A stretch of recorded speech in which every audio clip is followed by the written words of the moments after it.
Hello, everyone. I'm Colin Tessier of WrestleZone.com, joined by Robert DeFelice to talk about Friday Night SmackDown and much more. Robert, how you doing this fine Friday evening? I'm the aforementioned Robert DeFelice, and I'm doing pretty good. Doing pretty good. Glad to hear it. This was the go-home show for Survivor Series. This episode of SmackDown was, and obviously lots of stuff to dig into from the show itself to a little Survivor Series preview to yet another round of WWE releases on Thursday night. We'll get into all of that and more. Before we do, just want to remind you all, this show, like everything we do here, is available on any number of streaming platforms. So it's SoundCloud, Spotify, YouTube, Apple Podcasts, whatever it may be. We've got you covered. So, Robert, I guess we will start with some of the highlights of SmackDown. I mean, they ended with a pretty fun angle with Big E and Roman Reigns brawling. This is something the show really needed because up until then, for a go-home show, it was pretty slow. And this, obviously, it's fair to say, SmackDown Survivor Series is very much a two-match card because everybody wants to see, one, Big E versus Roman, and two, Becky Lynch versus Charlotte Flair. And I think they leaned into that tonight. I think that's disrespectful to, the rest of the roster at this point that is literally competing on the show. Because there are some great people on that card, King Woods. I say it's a two-match card. I know what you mean, and they're treating it like that. It's just right. That's what I mean. I'm fully aware. It's great talent. The talent on this card is so good. AJ Styles got announced as the last-minute participant in a battle royale, likely on the kickoff show. So that kind of goes to show you this guy couldn't even get on Team Raw or SmackDown, which is where he would have slotted in. But no, it's like, as always, the matches are going to be great. The matches are filled with very, very talented people. It's going to be good. But yet again, as always, the build has not been great. So then it feels like a two-match card, even though you look at some of these matches, like Team SmackDown versus Team Raw, it's going to be a good match for both the men and women side of things. But I feel like they have very much leaned into that, where it's like, no, we're going to focus on Big E and Roman. We're going to focus on Becky and Charlotte because these are the big matches. And Nash Shakur is saying she's excited for Sunday, and I would imagine some of these matches are the reason why. I mean, we've got so much to do. Like, if we could talk about the beef between Becky Lynch and Charlotte Flair for a whole hour. Some of the interviews this past week alone have been eye-opening, to say the least. Some of the stuff that Becky's been saying, Charlotte to maybe do a little lesser degree, but Becky's really made some pretty revealing comments about all this. Yeah, and I think they've done a masterful job of making you question whether or not it's a work or a shoot. But I think it's just great promotion. I think I've talked about this with some friends. I think they're going to draw on Sunday. I don't think either person is winning. I think it'll be shenanigans and chicanery, and then a draw, which will be a letdown, but also I think the right thing to do in a case like this. Keep that heat, because you can carry that to WrestleMania, and Darby Allin just died on my screen, and you can keep that momentum going to WrestleMania, and I think they could easily headline WrestleMania, even though a lot of people would be mad at that. It's true, and we'll talk about maybe some other potential future opponents for a Charlotte Flair, for Becky Lynch. But no, all the focus right now is on their match on Sunday. But a real quick departure here. Michael Kent wondering where Hit Row was. Don't know if he's joking or not. God. But they unfortunately got released yesterday. So they don't work here anymore. I think he was kidding. I hope so. I read that seriously, and I want to assume either way. I mean, I mentioned this on Twitter. Let's assume for 5 seconds that he wasn't kidding. I think WWE does a disservice when they have these mass cuts and they don't announce it. Because I was a kid who was obsessed with wrestling, but I didn't follow Dave Meltzer until I started doing this job. Like, what if there's a kid out there who doesn't know who Sean Ross Sapp is? And they're just like, I wonder whatever happened to Keith Lee. It's wild, man. I mean, when I was a kid, I kid you not, I followed WrestleZone, so I actually was kind of up to speed on some of these things, but not when I was very, very first getting into it. Like when little 8-year-old me wasn't there being like, oh, I wonder what Dave Meltzer reported about. Back then this wasn't even the problem, but now I can't even imagine if you're a kid these days, because you will look at like a guy like Bray Wyatt, who's there for a while, every week, and week in, week out, he's there. He's a top star. Then he's gone. It's like, where'd he go? Where'd Keith Lee go? Then he just disappears. It's Like, wild to me, you know. And then it is really wild. as you mentioned, by them not mentioning it officially in an announcement and it being reported or quote unquote leaked to various outlets, it lends some validity to this feeling that it's just this like wrestling well, not even wrestling, this content factory that's in the confines of a wrestling company, so to speak. So then they just people flow in and out, or not, I can't say flow because it's like they're leaving willfully. They're welcomed in, kicked out, and shuffle down the assembly line and out the door. Since we're on this topic already, let's kind of dive into the releases a little bit. And what I want to talk about, honest to God, is Drake Maverick, who got released, is of course very close with EC3 and Braun Strowman. So he already had a Free the Narrative style package ready to go for his release, which means it was filmed probably last time they released him. Yeah.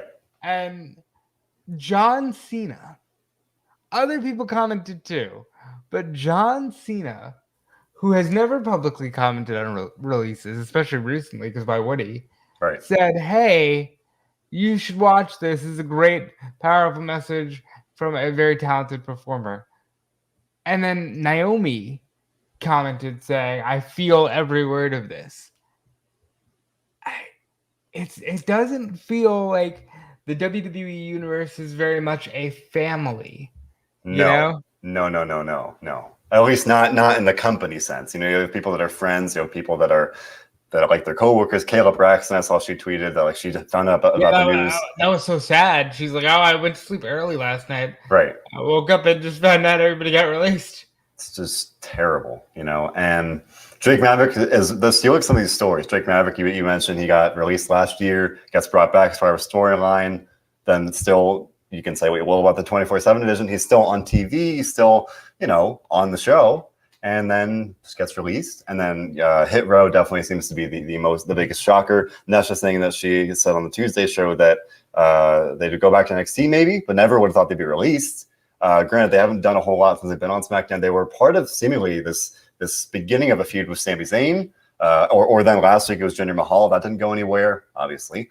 But they're a team or a stable that got called up in the draft, and now quite literally just over a month later, they've been released, and it's stunning to me, especially. I mean, Robert, the brief time they're on SmackDown, I made it fairly clear I wasn't a big fan of Hit Row, but that's not to say they're not very, very talented people. I think Swerve Scott is an amazing wrestler, and I have no doubt he will do great things wherever he goes next. I thought they had a great appeal as a group, even if it didn't necessarily appeal to me. They were very, very over with a lot of people. So that was very surprising. Their T-shirts sold like hotcakes, and people really rallied behind them in NXT, and even in the brief time they're on the main roster, and then just to have it be over, to have them be released like that. They only existed for 6 months as a faction. They existed for 6 months as a faction. That's insane. That's wrong.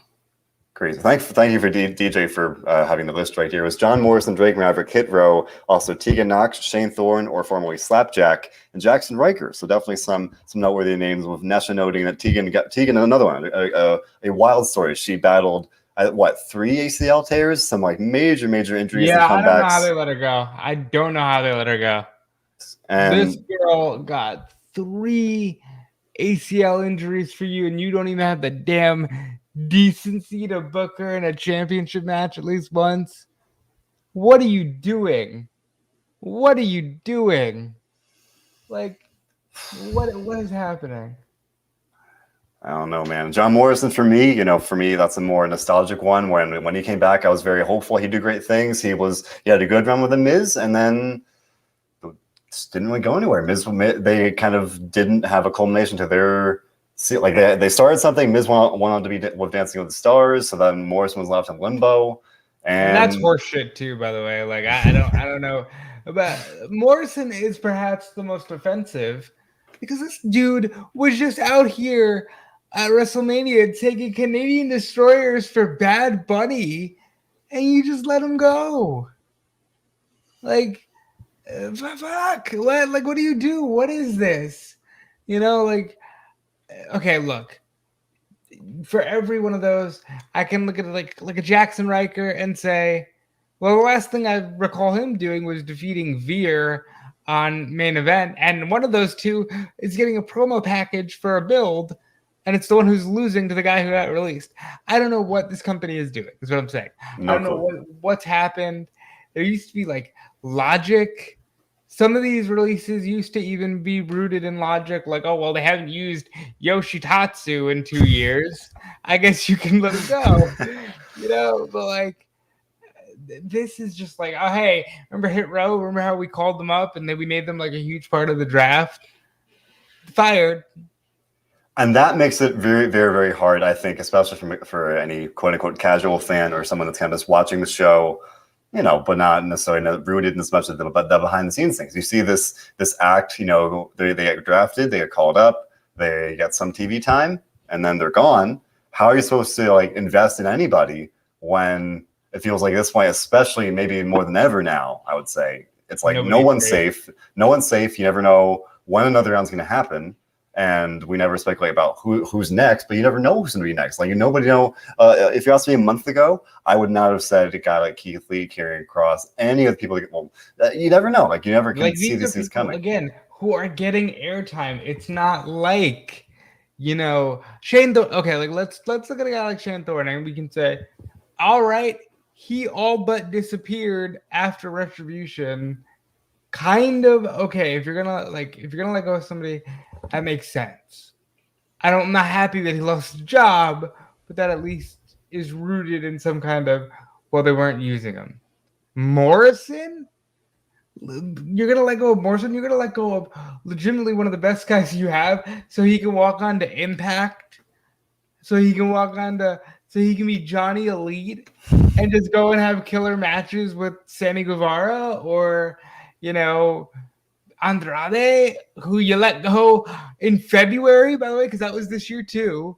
It was only February. Or maybe Aleister Black, who you let go of in May. Or maybe, I could go on and on here because you've let go of people left and right. It's so wrong. How do you invest? How do you get excited? And for me, like you mentioned, we're on subject. For me, Andrade and Malachi, or at the time Aleister, two of my very favorites. Even though they were booked very poorly for the duration of their main roster runs, I'd get excited because I could see these guys are so good. They just need to be handled better, and they could do great things. And then, lo and behold, they go elsewhere. And they do great things. They're doing great things. Ty and DJ, what we're talking about John Morrison here. DJ pointed out that Ty Valkyrie, John Morrison's wife, also formerly known as Frankie Monet in NXT, also got released. Unfortunately, that was the last round. She tweeted, I think it was either earlier today or last night after the releases, basically like, don't support this company. They don't care about you or the wrestlers. Definitely a passionate message and easy to understand, and for me, it's like I've been talking about this a lot lately, where it's like round after round of releases, it's hard to like really be a quote unquote fan of this company that's doing these things, but it's still my job to cover it and still my job to watch it and try and enjoy as much as I can.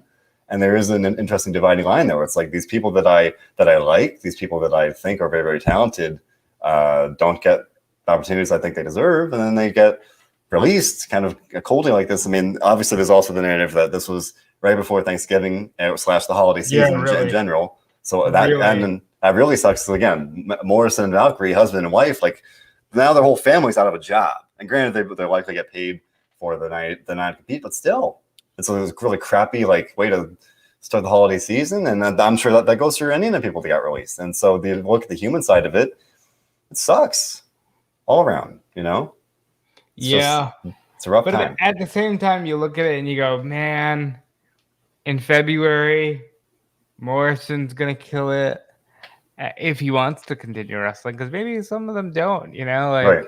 I'd imagine he does, though. Morrison's going to kill it. Shane Strickland is going to be such a hot commodity. Maybe Top Dollar and Ashanti Adonis and B-Fab go with him. Maybe. I wouldn't mind some Hit Row or whatever they want to call them. And in any promotion, quite frankly, because they're all talented. stick the spotlight on the guy who can wrestle, Right. and that's Shane Strickland.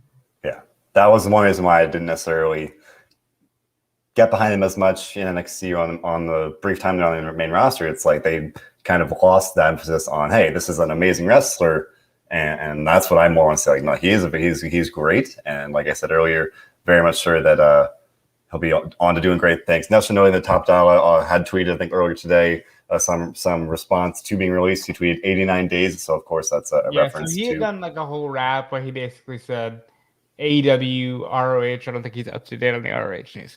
AEW, ROH, MLW, NWA. He's basically saying he wants to be signed within the next 89 days, and MLW is locking him up quick. You know, maybe he gets a shot there. Maybe he goes to AEW. Maybe he hosts the Go Big show. He did a good job as I liked him on Most Wanted Treasures. Like, he did a good job. Yeah, and Fightful Select reported that he was, appreciated for his hosting abilities. So that very much, I would think, would be kind of a possibility for him. Damn fine service, that Fightful Select. I tell you what, damn fine. Well, we could talk about these releases all day. You know, again, the main takeaway: it sucks. It sucks that these releases happened. It sucks that, again, these people that you, in many cases, if you're a John Morrison fan, if you're a Swerve Scott or Hit Row fan, these people I mean, if you're the Miz, it sucks. What right, do you do the people when that you get let alone back? the people that work there. I'm just talking about fans, you know. What do you do when you get Those are your back? friends. You had a ready-made feud with Morrison, and they killed it. Like, I thought for sure Miz would get released, not released, but eliminated from Dancing with the Stars. He'd come back, and Morrison would be there to call him a failure, and they'd have their little match. But now it's like Morrison legit came back to WWE for a nostalgia run alongside Miz, and they fired him again. What the fuck? Like, what is that? Morrison is so good. Morrison in every freaking promotion, from Lucha Underground to the short-lived Blackcraft Wrestling. Look it up, folks. To Impact. He's probably going to be a world title contender everywhere he goes, except WWE. It's not right. Terrible. It's terrible. Morrison deserved better. DJ and Hit Row deserve better. To me, I would say anyone that gets released deserves better. And again, I would agree. Shane Thorne, I'll tell you what, Mikey Nichols and or Nicholas and Jonah Rock. Let's get some of the Mighty Don't Kneel action in there. Let's get some trios action on AEW. You know what I mean? Like, let's everybody needs to do their best work right now, because in 5 years I want to be talking about how this was the year that WWE let their monopoly fall due to their own greed. That's what I want to talk about. I want to talk about the guy who's playing Monopoly and who thinks that they're landed on everything, and then bam, they get hit with the income tax, and they lost the whole game because they got to mortgage everything. That's what I want WWE to do right now. I think AEW needs to rise right now.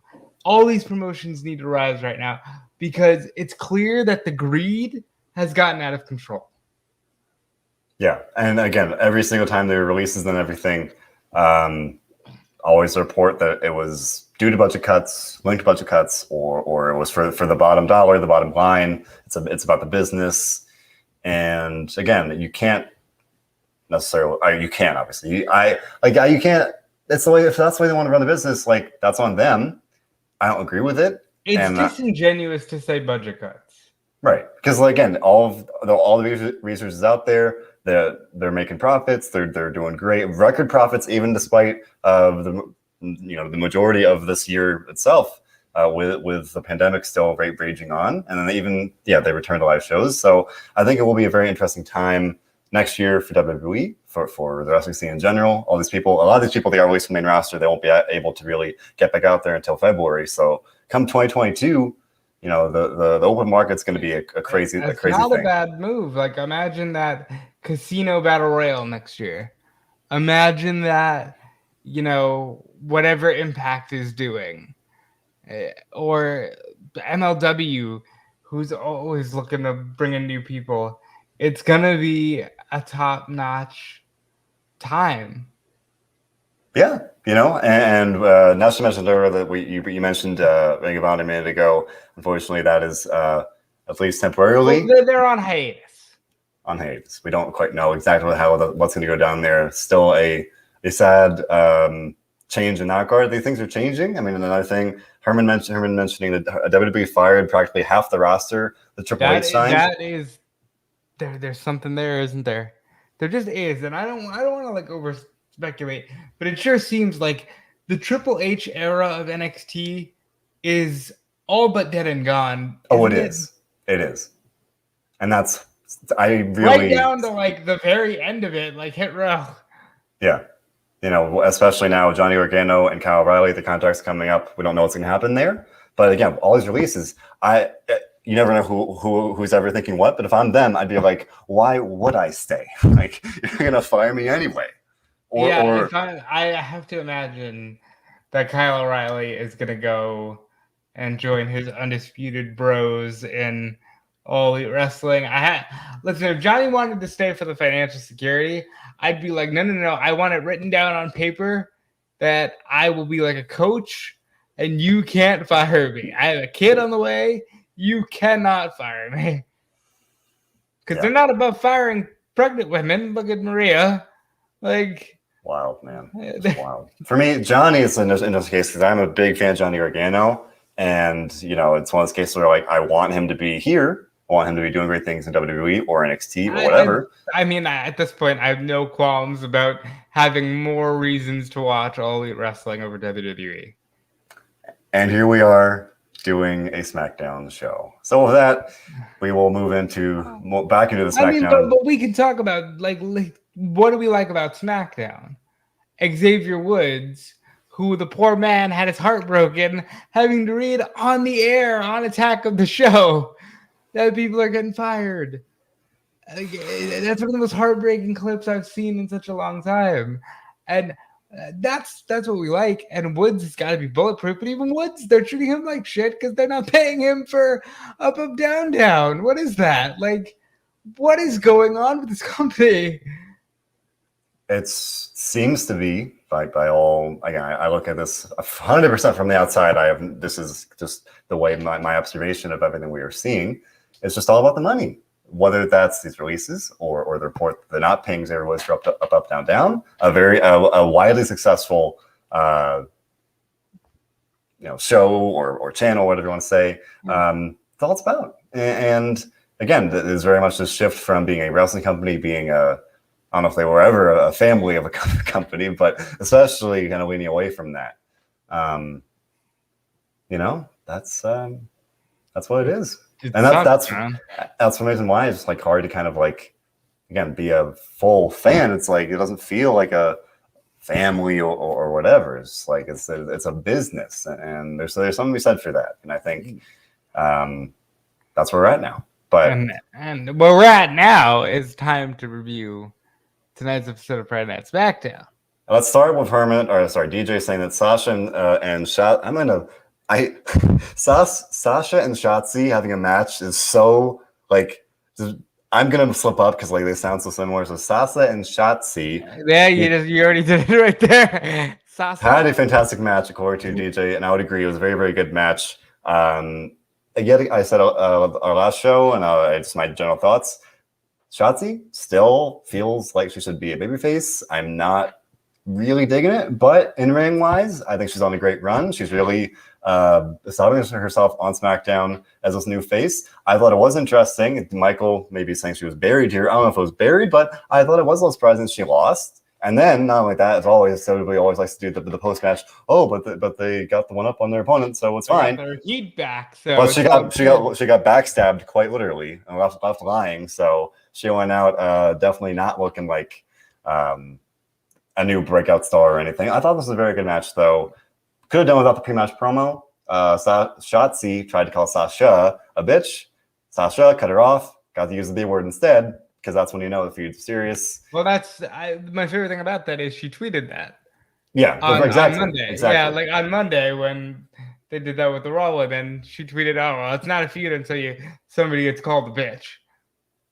And I think Sasha's great. I think she's the best women's wrestler to ever do it, period, bar none. And I think she's going to win the Royal Rumble, barring a return of Bayley. However, Shotzi needed to win. Yeah. She literally, they set up. They had, as Nash was saying, the part with Sasha and the ring steps was nice. They had Shotzi like brutally stomp Sasha's arm in the ring steps to the point that I thought they were going to like write Sasha off the Survivor Series, not like, and open up another spot the day before the show or 2 days before the show.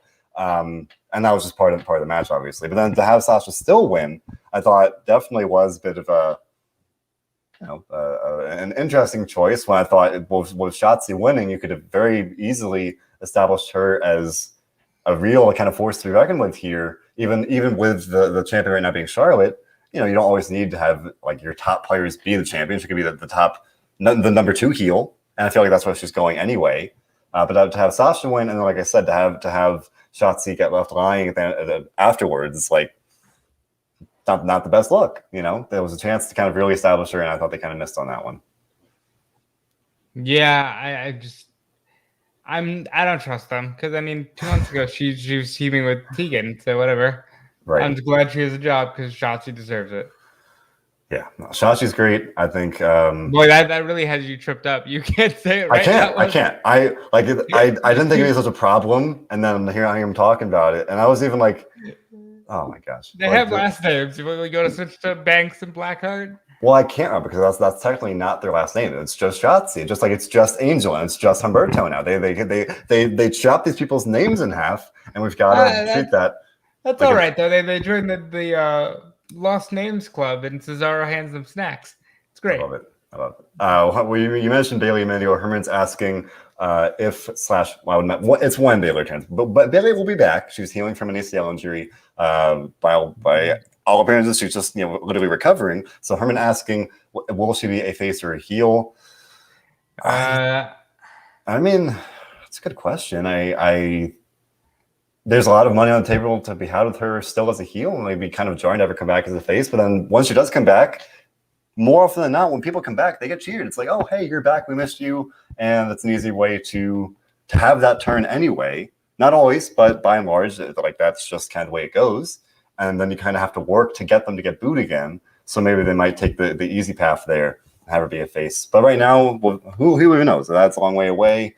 I think the Rumble might be a little aggressive. I thought the initial estimate was, 8 or 9 months when she got hurt. It is, but we saw John Cena. Yeah, John Cena can do it in 4 months. So who's to say that Bayley doesn't have the powers of John Cena? Who's to say? Well, I thought the Shotzi versus Sasha match was definitely a highlight tonight. Could probably give me a thumbs up. Something that made me sad, but I thought was very, very well done was, as Michael Kent saying, poor guy Woods. So the show opened with Roman Reigns getting crowned, I guess, the king after he took Woods' crown last week by force, not by beating him. He literally just took it. And this week they had a crowning ceremony. Roman, thankfully, was like, this is stupid. I don't need the crown. It was Paul Heyman's idea. But the whole point was, no, he is the king. He doesn't need the crown to prove that. Then Xavier Woods comes out, the rightful king, and says, if you were a real king, you would have dealt with me man to man. We would have had a match or whatever. And that set up a rather sad development where Roman Reigns and the Usos quite literally destroyed everything that makes all the physical elements that make Xavier Woods a king. They destroyed the crown, the scepter, and the throne. And Robert, my first comment, beyond it being just very sad scene to watch, because they quite literally brought Woods to tears, was, wow, these are really shoddily made trinkets, for lack of a better word. Like literally, Roman stomped on the crown and just kind of like flattened, like almost like it was made out of paper. And then Jay broke the scepter over his knee, and then they threw the chair, stomped the throne, and threw it out of the ring. I guess this definitely sets up the natural question. You've got to think that Woods will get another crown because he is the king, and I think Corbin got multiple crowns, so he'll get a custom crown. I'll get like some kind of like anime inspired crown and cape, and it'll be great. So that set up another confrontation in the show, and as we mentioned earlier, that Woods wanted to kind of deal with Roman face to face, and then that brought out Big E. And again, I thought that was just a very needed way to end the show, because in case you forgot, Survivor Series is on Sunday. And again, one of the bigger matches here is Roman Reigns and Big E, two of the top two champions on Raw and SmackDown. And like we've been talking about, they've been feuding. Roman and Xavier have been feuding, not so much with Big E and Roman, other than the kind of their brief feud back in, what was that, September. So if this was good, where they actually got to have a face-to-face, a nice kind of heated show closing area like that. But I like this. I was glad to kind of see Big E here, but I'm looking forward to Sunday. This is one of those matches. I don't think Big E's going to win, but I think it'll be a very cool, collision of the top two stars in WWE. I'm looking forward to it. I think that it'll be great. I don't like that they couldn't just have E drop Roman and give him something. I agree. He could, because he's gonna lose. He's gonna lose. Come on. Yeah, and having him kind of stand tall here would have helped. That's what they do, though. And I don't know. Maybe in a way, sometimes again, it's becoming this thing where like you feel like they're aware of their own patterns, and they're aware that we know. So it's like then they're like, oh, they think by having Big E stand tall that Roman's going to win, so they're trying to flip that and be like, oh, maybe they'll think that if we have Roman stand tall at the end of the show, then Big E's going to win. Big E's not going to win, and that's just the way it's going to go. I expect plenty of shenanigans, whether it's the Usos, maybe Kofi getting involved somehow or whatever. I don't think it'll be a very good match, but it does kind of raise the question of whether this or Becky and Charlotte will main event. I would imagine it'll be this. This should main event. Yeah, because it's a big deal. It's a really kind of exciting match. If they can't give E the main event against Roman, then you just don't like E. It's not about the women. If you can't give E the main event against Roman, you just don't like E. Yeah, but thankfully, I think either way, let's see what main events. I think it'll be a very good match. Win or lose, I think it will be a very even more than what we've already seen. I think it will definitely be kind of the real it will solidify Big E's kind of status as a real top star. Whereas maybe at some points in this title reign so far hasn't quite felt that way. Where he's kind of felt like the second to Roman in a lot of ways. I think this could be a good chance for him. But I thought this was a good show closing angle, because otherwise DJ's here saying that he feels like SmackDown sucked tonight, kind of similarly to when Roman said that after his vacation sucked a month ago. I won't say it sucked. It just was a pretty light show. I thought Shotzi and Sasha was good. I thought, this was I'm always a fan of these bookending things. And I'll just throw this in real quick because I have nothing else to say beyond this. Sheamus is in Team SmackDown. Good for him. He's with Rich Holland. Good for him. They're gonna be hat time, dumb hat time, to go off of NXT's jacket time. Yes. Oh my gosh. And then I thought that was kind of I guess good for Rich Holland, like you said. Struck me as he's basically fanboy for Sheamus, and it's I don't know. Yeah, that makes sense though. It does, but that's kind of weird, and it almost feels like a less super cringy version of Corbin and Madcap, where it's just a guy and a guy that's just hype man, and having two of those on the same show doesn't feel so great. Whereas it's I don't know, that's my take on it. But I don't know. I think they'll be good if they're a team. Holland said last week he wants to be a team, and they're not going to be good. Good way to kind of get him built up on SmackDown. So that's a plus. That match we saw it was Sheamus, Ricochet, Jinder, and Cesaro. I briefly hoped it would be Ricochet because I thought kind of give him some nice momentum, but that's just me being naive because they're not doing anything with Ricochet, and that is a damn shame. So there was that as well. But other than that, they had a video package for Charlotte and Becky, and that was one of the only other major things here. Pretty light show, as Michael's saying. SmackDown was fine. It was fine. Yeah, it was about a 6. Yeah, it was fine. I'm more just distraught over the releases and stuff like that. So yeah, it was fine. Yeah. Well, on that happy note, we have Survivor Series on Sunday. That's something to look forward to.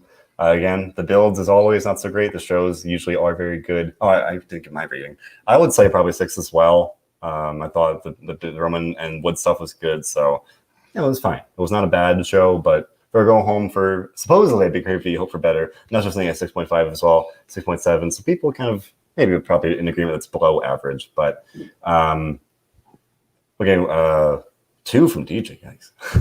Not the best show. We can hope that things will pick up after Survivor Series. As always, you hope for better, and maybe I should stop doing that because you'll get there, kid. I got there. It took me a while, but I stopped being optimistic. Well, I'm optimistic that Survivor Series will be a good show. We will have full news coverage, and I'll also be doing a post show on Sunday, talking all about it. John Clark will be at the show, so he'll be our boots on the ground as always. Good John Clark. That man is awesome. Good for John Clark. Yeah. So with that, otherwise, obviously, as always, the wrestling world keeps spinning. As much as things may be good or not so good in WWE all around, lots of wrestling to like, lots of wrestling to enjoy, lots of wrestling to consume all the time. So that being said, Robert, and lots of wrestling news coverage to consume. And if you're not consuming it here, there is always Fightful Select and Fightful.com. And you can also follow me everywhere at DeFelice, and you should do that. And like always, while you're doing that, I'll tell you to enjoy wrestling. Indeed. Thanks for listening, everybody.